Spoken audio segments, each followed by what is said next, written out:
though, I said it was likely that I would finish the book by the time that I did the next update. And I did.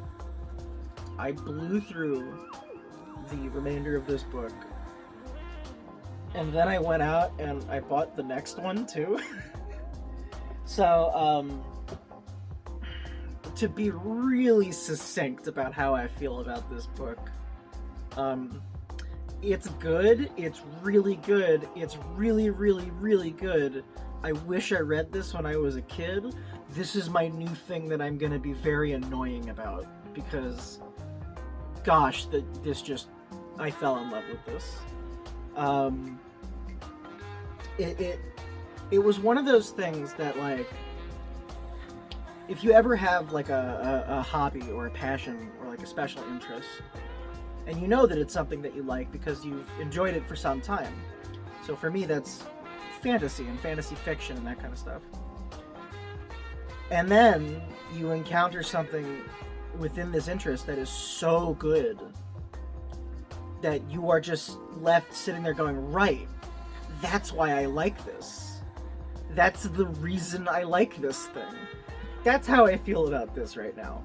Is like, Eye of the World is the kind of book that reminds me why I read big fat fantasy books with glossaries and maps and a million characters and just... this is wonderful. I don't want to repeat things that I said in the previous vlogs, but I guess just to hit like the basics of like things that I still agree with, or things that I'm not changing my opinion on. I thought that the way that the world was presented was so interesting. I think that the way that the tension is built in this story is so cool. There's a real aspect of like lack of trust going on in here, where you're just never sure how much you can trust some characters. And even all the way to the end of the book, you're like, some of these people, it's like, okay, well, you didn't do anything bad this time, but you're still giving me the heebie-jeebies. You're still a little shifty. So there's a real element of like gripping tension in like even the most basics of social dynamics in this book. It was just, I'm the kind of person that does not care about spoilers. I really don't most of the time.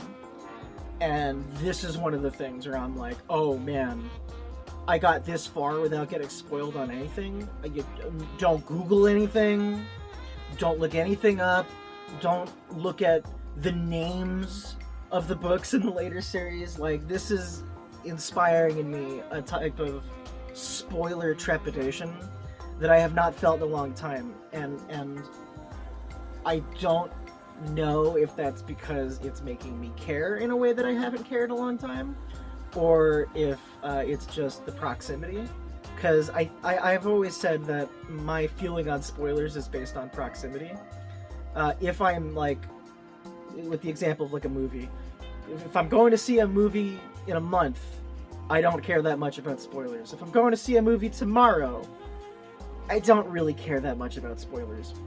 If I am in the movie theater and the movie starts in 2 minutes, I don't want to hear spoilers. And so that's kind of, I think, a possibility here, is just the proximity to reading this series with no spoilers has me on like full lockdown mode. But even still, I'm noticing that I care more than I thought I was still capable of, which, I don't know, it's refreshing. It's refreshing to engage with a piece of media that reminds you why you like this kind of stuff. And that's how I feel about Eye of the World and Wheel of Time going forward. I'm very excited to continue reading these books. I don't know if I'm going to do vlogs going forward as much as I'm going to just check in at the end of the books. I had a lot of fun doing the vlog, and it was good to process my thoughts as I thought them. but it always ended up with me feeling like each individual video is just too fragmentary. Like my ideal version of what this final vlog entry would be me going back and distilling all of my points into a perfect review, and maybe I'll do that someday. I'm sleepy right now. I don't want to do that right now.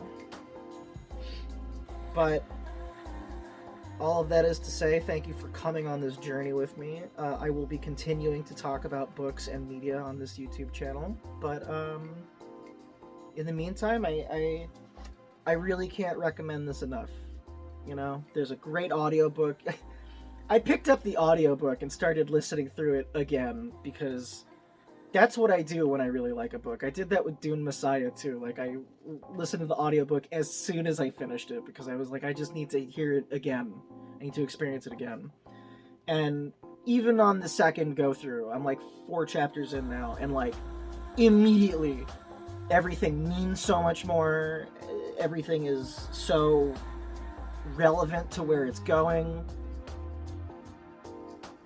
People are not overhyping this. The Wheel of Time is as good as everyone says it is.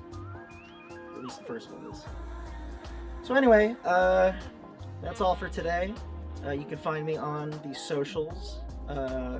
Twitter, Instagram, Patreon, TikTok, YouTube. At Gamma Ray Garrett. 2 R's, 2 T's. Normally I'm like, oh, have a good day or night. I don't know what time it is. But it's 9:30 right now, a.m. So have a good day. And if it's nighttime by you, I don't care.